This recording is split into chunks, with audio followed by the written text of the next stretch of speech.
चर्चाएं की गई हैं, क्या कुछ विशेष है?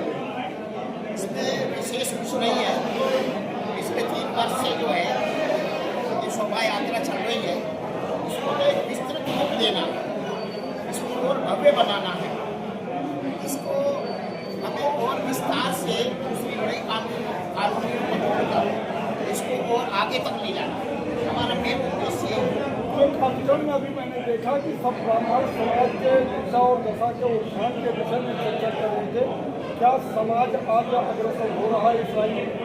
नहीं, जब कोई आंदोलन होता है, जब वो सामाजिक हो चाहे राजनीतिक हो, और जब उसमें चर्चा होती है तो नेचुरली उसका विस्तार तो होता ही। सर, सबसे बड़ा सवाल तो यह है कि क्या ब्राह्मण समाज से जुड़े हैं ये दिखाओ। अभी आपने फेसबुक या यूट्यूब पे आप देख रहे हैं तमाम समाज के लोग ब्राह्मण समाज को नीचा दिखाने का प्रयास कर रहे हैं, इससे बात की क्या सोच है? ये तो हजारों वर्ष पुराना कार्य है, चला ही आ रहा है और आगे भी चलेगा।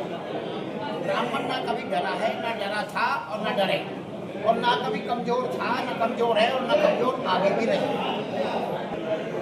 तो पहले आपका नाम जानना चाहूँगा। सर, आज जो परशुराम भगवान की उपलक्ष्य है शोभा यात्रा निकाली जाएगी, उसके विस्तार से चर्चा की गई, जिसमें बहुत सारे ब्राह्मण समाज के लोग उपस्थित रहे। क्या कुछ उद्देश्य था? उद्देश्य यही है कि 19 अप्रैल को हमारा भगवान परशुराम के लिए शोभा यात्रा निकलेगी, वो भव्य तरीके से निकले, धूमधाम से निकले, यही व्यवस्था है। सर, इसके पहले भी आपने ये निकाला या पहली बार निकालने जा रहे हैं? ये पिछले 2 साल से ही तीसरा साल है लगातार शोभा यात्रा का, और इसमें बहुत भव्य तरीके से तैयारी हमारी चल रही है। उस सिलसिले में हमारी पहली मीटिंग आज थी। सर, अगर हम बात करें तो शोभा यात्रा में पिछले बार जो किए थे, अब की बार क्या कुछ नया रहेगा? इस बार उसको और भव्य रूप दिया जाएगा। जो लास्ट टाइम जो हुआ था वो भी बहुत भव्य हुआ था। इस बार और बड़े लेवल पर इसको बहुत लोगों को जोड़कर उसको भव्य तरीके से मनाने का प्रयास है। चलिए, चलते चलते अंतिम सवाल आपसे कि कितनी भीड़ होगी, लगभग विप्र समाज कितने इकट्ठे हो जाएंगे? अभी तैयारी चल रही है, हमारी तो तैयारी है कि 3 से 4 हज़ार लोग इसमें शामिल हो। अब कितनी व्यवस्था बनती है इसकी कोशिश कर रहे हैं। आप क्या कुछ कहना चाहेंगे विप्र समाज के लोगों के लिए उत्साह को देखते हुए, जिस तरह से आज उत्साह देखने को मिला? बहुत अच्छा उत्साह है लोगों में। आज पहली मीटिंग है, पहली मीटिंग में लोग इतने जोश से शामिल हुए हैं, सबने अपनी बात रखी है, अपना विचार रखा है, और मुझे लगता है कि बहुत भव्य ये यात्रा होने वाली है। सर, एक सवाल और आगे है, ये सारी यात्राएं जो है, जो शोभा यात्रा में बैंड इत्यादि होंगे, ये सारे खर्चे आएंगे, ये कहाँ से उपलब्ध कराएंगे? समाज सब इकट्ठा करेगा, समाज सब इसमें बढ़ चढ़ के हिस्सा ले रहा है, तन मन धन से इसमें तैयार है शामिल। अभी लोग अगर हम बात करें तो शोभा यात्रा को लेकर के आज जो मीटिंग रही और खास करके विप्र समाज का जो लगाव देखने को मिला, उत्साह देखने को मिला, इसको क्या करेंगे? देखिए, मैं इस बारे में एक ही बात कहूँ। आज से 3 वर्ष पहले कुछ आदमियों ने मिलकर ये सोचा कि क्योंकि हम भगवान परशुराम जी के वंशज हैं, तो हमें एक उनकी कम से कम शोभा यात्रा इस क्षेत्र में निकालनी चाहिए। इस क्षेत्र में कुछ क्षेत्रों के अंदर गली मोहल्लों में थोड़ा थोड़ा करके कहीं शोभा यात्रा निकली है आज से 5-10 साल पहले, लेकिन इस रूप में कि मेन रोड पे होती हुई शोभा यात्रा निकले, ऐसा कभी नहीं हुआ था। आज पहली बार में हमारा 800 आदमी था, दूसरी बार में हमारे करीब 1200 आदमी तक पहुंचे, और जो इस बार हमारा टारगेट है 1.5 से 2,000 ब्राह्मण समाज शोभा यात्रा में शामिल हुए। सर, कहीं कहीं कहा जाता है कि ब्राह्मण समाज एक नहीं हो सकता। अभी भी मीटिंग में भी कई लोगों ने कहा कि ब्राह्मण समाज अगर एक हो जाए तो सब कुछ हो सकता है। नहीं, देखिए, इसमें बहुत सारी चीजें होती हैं।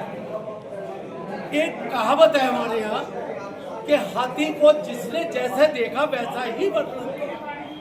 अगर मैं ब्राह्मण समाज को राजनीतिक चश्मे से देख रहा हूँ तो मैं उस हिसाब से देखता हूँ, समाज के हिसाब से, संगठन के हिसाब से देखता हूँ तो मेरा चश्मा देखने का नजर दूसरी है। इसलिए ब्राह्मण समाज में कोई मतभेद नहीं है, पूरा ब्राह्मण समाज एक है। हाँ, ये बात मैं कह सकता हूँ कि सभी एक साथ अभी बाहर नहीं आ सकते। धीरे धीरे समाज आएगा। पहले साल में मैंने जैसा पहले आप लोगों को कहा है 800 आए, 800 से 1200 हुए और अब 2000 की तरफ हम जाने वाले हैं। सर थोड़ा सा अगर इसमें हम राजनीति के मामला उठा लें तो उसमें अभी यूसीजी लागू था, सब ने फेसबुक पे पता नहीं क्या क्या कह डाला और खास करके ब्राह्मणों को टारगेट किया। देखिए ब्राह्मण शुरू से होता था, लेकिन ब्राह्मण इस समाज हर समय पे वैदिक काल से अगर देखेंगे तो समाज का अगुआ या जिसको कहते हैं दिशा वो ब्राह्मण ही थे। तो ब्राह्मण को दिशा देनी है। जब आप समाज में आगे चलते किसी भी उसमें आप आगे चलेंगे लीडर बन गए तो पीछे से थोड़ा बहुत तो चक हो, इसमें कोई बात नहीं है। आज करते हैं कल उनको समझ आती है नहीं भाई इन लोगों का हमारा कोई मतभेद नहीं है, ब्राह्मणों ने हमारे साथ कभी अन्याय नहीं किया। अगर हम अन्याय करते तो वाल्मीकि जी का इतना बड़ा गुणगान होता। हम अन्याय करते तो आप देखिए भगवान राम ने केवट के उठा के पैर धोए, हमने क्या नहीं किया। तो ये हम कभी नहीं कह सकते कि ब्राह्मण का, देखिए थोड़ा बहुत ये मैं मान सकता हूँ कि पीछे से कहने वाले कहते हैं, लेकिन इसका मतलब ये नहीं है कि वो ब्राह्मणों का विरोध कर रहे हैं। कई बार नासमझी में हो जाती है, कई बार राजनीतिक कारणों से विरोध हो जाते हैं, ये सब धीरे धीरे समाप्त हो जाएगा। हमें अपने कार्य को करते रहना है, यही हमारी धन्यवाद।